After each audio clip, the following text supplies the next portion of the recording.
दुर्भाग्य हमारा ये कि ये जाति कभी नहीं जाती, विचारधारा तो है ही, कोई भी इनके खिलाफ बोलेगा वो किसी भी समाज का है वो डेफिनेटली निशाने पे है, लेकिन सबसे बड़ा अगर निशाना है वो SC ST OBC मिनॉरिटीज है, ये आप याद रखिएगा। अब भूल जाओ कि संसद से न्याय मिलेगा, कि संसद तुम लोगों के लिए कुछ करेगी, क्योंकि वो आवारा हो चुकी है। विश्वविद्यालयों में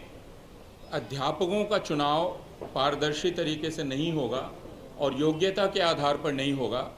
तो इसका खमियाजा आने वाली कई पीढ़ियां भुगतेंगी। सबका बहुत बहुत शुक्रिया पहले तो इस अपॉर्चुनिटी के लिए, और जितने भी मीडिया कर्मी या जितने भी टीचर्स और हमारे बीच में मंत्री जी भी यहाँ बैठे हैं, मुझे लगता है कि अभी आज 116 दिन है मेरे धरने को जो दिल्ली विश्वविद्यालय के बाहर लगा है, तो मुझे पता है कि अभी सबको पूरा केस मालूम है। जैसे मयंक जी ने कहा, एडवोकेट मयंक जी ने भी कहा कि एक प्रिंसिपल जो चार्जशीटेड है उसे बचाया जा रहा है हर तरीके से, और मेरी कलीग, मेरी सीनियर माया जी ने भी बता दिया कि दिल्ली विश्वविद्यालय में किस तरीके से धांधली हो रही है, किस तरीके से चीज़ें हो रही है, क्या बोलना है, क्या करना है, क्या पढ़ाना है। इवन मेरे केस में और प्रोफेसर रतन लाल के केस में तो शायद ये ऐसी पर्सनालिटीज़ हैं जो दलित समाज से आते हैं, क्या पहनना है ये भी सर मुझे लगता है वही डिसाइड करेंगे क्या पहनना है। तो हर चीज़ खैर वो तो हमारा कोर्ट का मसला है, लेकिन मेरे केस की अगर बात करो आप, तो अभी स्थिति ये है कि जब से मेरा धरना चल रहा है तब से 3 बारी मेरे जज साहब चेंज हो चुके हैं, और वो बहुत फेमस डायलॉग है ना, तारीख पे तारीख, तारीख पे तारीख, और वही मिलती है। और तारीख पे कल भी मेरी कोर्ट में हियरिंग थी और तारीख पे तारीख ही है। आज ये सिलसिला है कि जब आप बच्चों को आउट ऑफ द बॉक्स सोचना सिखाते हो, जब आप बच्चों को इस तरीके से पढ़ाते हो पूरी शिद्दत के साथ, आप हर एक चीज़ उनको सिखाते हो कि आपका विजन कैसा होना चाहिए, आपको क्या करना है और क्या विचारधारा है, तो आपको ये सज़ा मिलती है कि आपको निकालने के लिए पहले तो पूरा तंत्र किया जाएगा।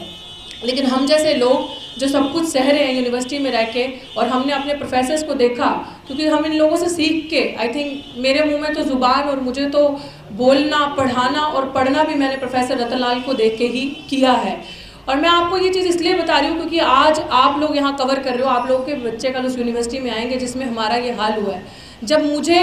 कपड़ों पे टिप्पणियाँ करनी, पहनावा कैसा है, पढ़ाने पे टिप्पणियाँ करनी, तुम बच्चों जैसी दिखती हो, तुम टीचर जैसी नहीं दिखती, इस चीज़ पे टिप्पणियाँ करनी, और मेरे बच्चों को जब स्टाफ रूम के बाहर एक दलित महिला टीचर प्रोफेसर अगर पढ़ा रही है तो स्टाफ रूम के बाहर अगर बच्चे आ रहे हैं तो पूछ रहे रितु मैडम कहाँ है, रितु मैडम कहाँ है। ये मैं आपको सत्य बता रही हूँ, ऐसा शायद किसी प्राइमरी स्कूल में भी नहीं होता होगा। तो one of the prestigious university में ये गंदगी होती है। तो जो टीचर्स हैं एक माइंडसेट की, एक क्लास की, और खासकर प्रिंसिपल, वो ये कोशिश करती हैं कि ये कल की आई लड़की और ये दलित समाज से लड़की, और इसके मुंह में ज़ुबान, और बच्चों के बीच में इतनी पॉपुलैरिटी इस टीचर की, किस तरीके से इसके बच्चों को बताया जाए कि ये जो मैडम की तुम बहुत पॉपुलैरिटी समझ रहे हो, ये मैडम किस जाति से आती है, ये तुम्हें पता चलना चाहिए। ताकि जो बच्चों का सोच है, जो 2014 के बाद से खासकर आपने जो आरक्षण के प्रति नफरत देखी है और दलित, आदिवासी और पिछड़ा समाज के प्रति नफरत देखी है कि हम लोगों के अंदर मेरिट तो है नहीं, हम लोग सिर्फ आरक्षण की वजह से आते हैं, उनके दिमाग में एक चीज़ फिट इन हो जाए कि इन लोगों को कुछ आता है नहीं है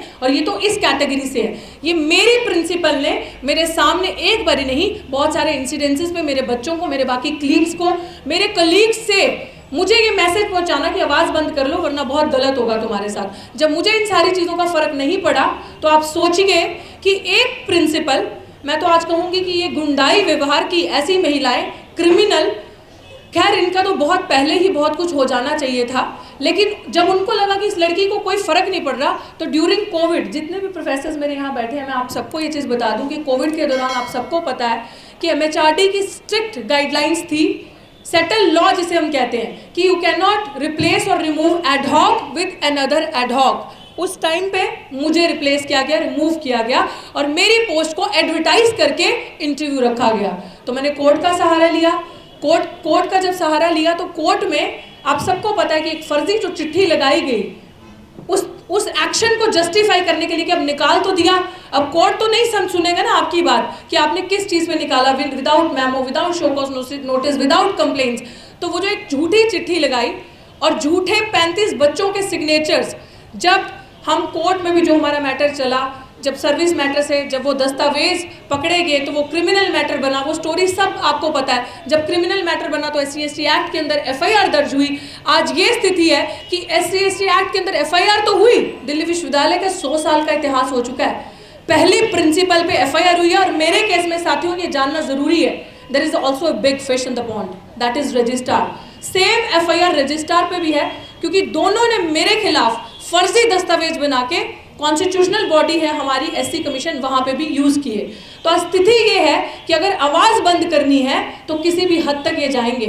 तो मेरी आवाज बंद करने के लिए वो दस्तावेज इस्तेमाल किए और वो सारे पकड़े गए। और आपको मैं शेयर कर दूंगी ऐसी धाराओं में उनके ऊपर दिल्ली पुलिस, जो कि अमित शाह पुलिस ने खुद चार्जशीट जमा कर दी SC/ST एक्ट के अंदर उस प्रिंसिपल पे, जिन धाराओं में किसी को 2 साल की सजा है, किसी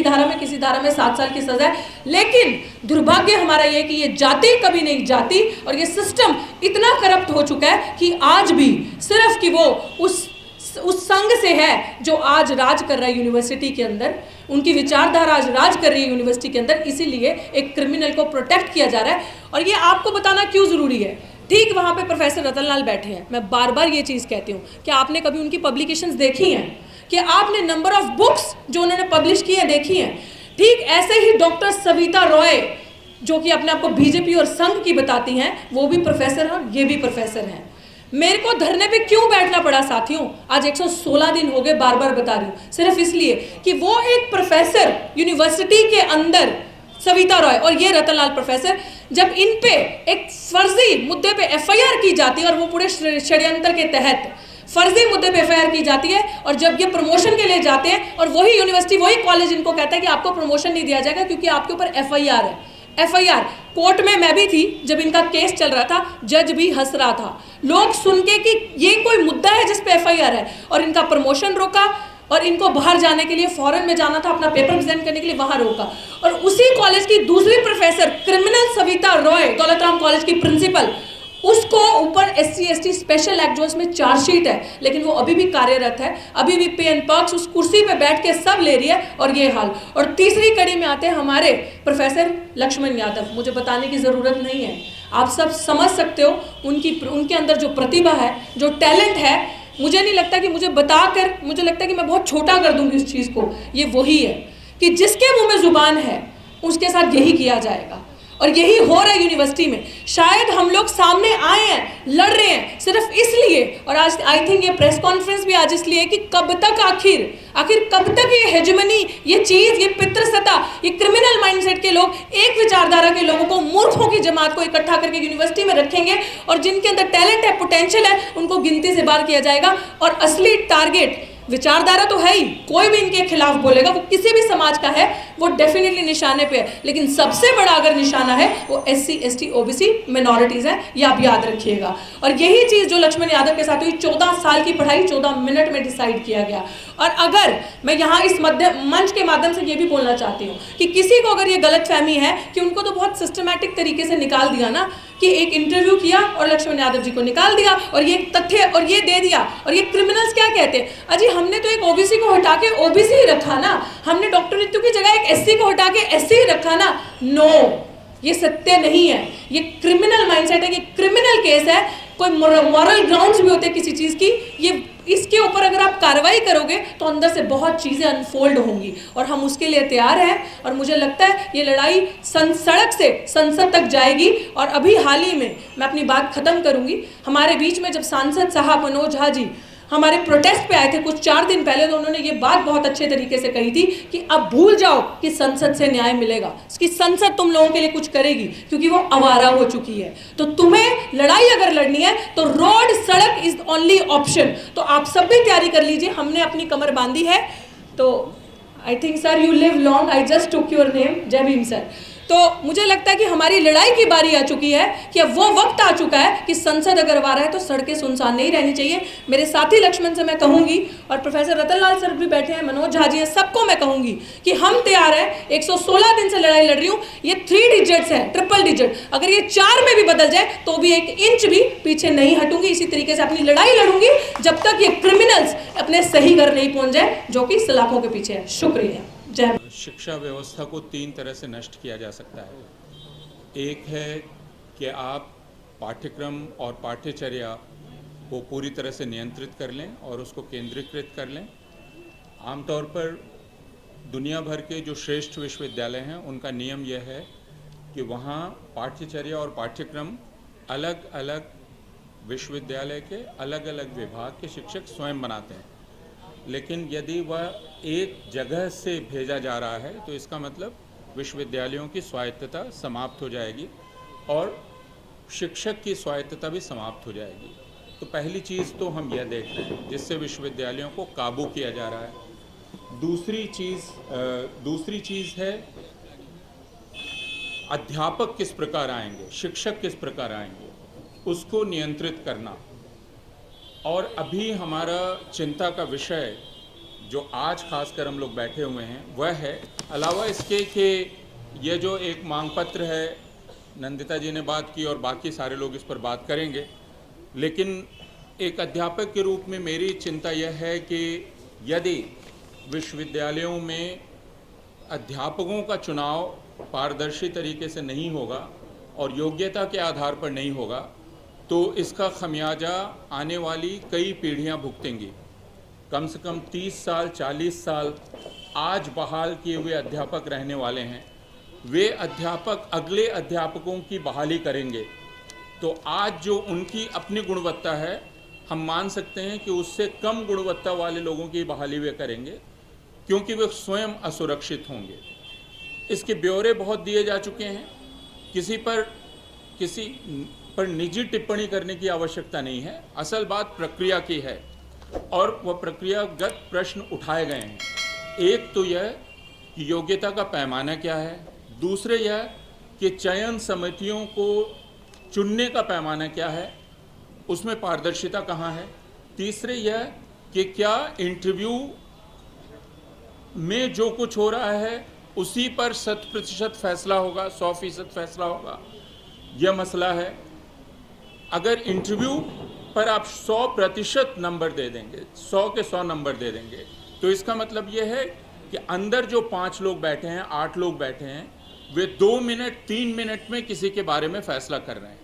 कोई व्यक्ति जिसने PhD कर रखी है, जिसके पेपर्स पब्लिश्ड हैं, जो 10 वर्ष से पढ़ा रहा है या पढ़ा रही है, उसके मुकाबले जब आप सिर्फ MA किए हुए व्यक्ति को चुनते हैं जिसका कोई प्रकाशन नहीं है, कुछ नहीं है, तो इसका तर्क प्रस्तुत किया जाना चाहिए, क्यों आप ऐसा कर रहे हैं। जिसको चुना जा रहा है उस पर हम कोई टिप्पणी नहीं कर रहे हैं, लेकिन जो चुन रहा है उसे यह तर्क प्रस्तुत करना पड़ेगा कि ऐसा उसने क्यों किया। दूसरा, एडॉकिज्म को ख़त्म किया जाए, ये बहुत अच्छी बात है, लेकिन जो लोग 10 वर्ष से एक कॉलेज में पढ़ा रहे थे, 10 वर्ष तक अगर वो पढ़ाने के योग्य थे, तो अचानक स्थायी नियुक्ति के समय वे अयोग्य कैसे हो गए, यह भी प्रश्न किया जाना चाहिए। हमें जो चारों तरफ से खबरें मिल रही हैं, इंटरव्यू में जाने वालों के द्वारा, टीचर इंचार्जेस के द्वारा, कई हेड्स के माध्यम से जो खबरें मिल रही हैं, वे बहुत चिंताजनक हैं। और वे दिल्ली विश्वविद्यालय, उसके पहले जवाहरलाल नेहरू विश्वविद्यालय और दूसरे केंद्रीय विश्वविद्यालयों की प्रतिष्ठा पर वो धब्बा लगाने वाली खबरें हैं। कायदे से विश्वविद्यालय प्रशासन को पारदर्शी तरीके से अपनी बात सामने रखनी चाहिए। और हम यही कहने यहाँ आए कि शिक्षक की नियुक्ति दरअसल शिक्षक की भलाई के लिए नहीं की जाती है, शिक्षक की नियुक्ति छात्रों के लिए की जाती है। तो अभी यदि शिक्षक की नियुक्ति एक ऐसी प्रक्रिया से हो रही है जो दोषपूर्ण प्रक्रिया है, जो संदिग्ध प्रक्रिया है, इसका नतीजा छात्रों पर पड़ेगा। और यह आखिरी बात मैं कह रहा हूँ, ये इसलिए महत्वपूर्ण है कि निजी विश्वविद्यालय और बाकी विश्वविद्यालय एक एक अध्यापक की नियुक्ति में खासी मेहनत करते हैं, बहुत वक्त लगाते हैं। हमारे यहाँ नियुक्ति 2 मिनट 3 मिनट के इंटरव्यू पर हो रही है। इसका मतलब पब्लिक यूनिवर्सिटीज़ जिसमें साधारण लोगों के बच्चे बच्चियाँ आते हैं, उन पब्लिक यूनिवर्सिटीज़ में अब पढ़ाई की गुणवत्ता का कोई प्रश्न ही नहीं है। तो ये पूरा का पूरा खमियाजा, ये पूरी जो कीमत है, यह कीमत इस समाज के जो सबसे हाशिए के लोग हैं उनके लड़के लड़कियों को अदा करनी है। यह समाज का मसला है, जनता का मसला है। किसी एक एडहॉक टीचर के निकाले जाने उसकी आजीविका, उसके घर चलने, उसके यहाँ चूल्हा बुझ जाने का मामला नहीं है। इस तरह से ही इसको देखा जाना चाहिए और ये अच्छी बात है कि हमारे पास जनप्रतिनिधि बैठे हुए हैं, वो जनता के प्रतिनिधि हैं, वो सिर्फ इन एडहॉक टीचर्स के प्रतिनिधि नहीं हैं। तो उस दृष्टि से इस विषय पर विचार करना हम लोगों के लिए बहुत ही आवश्यक है। बहुत शुक्रिया।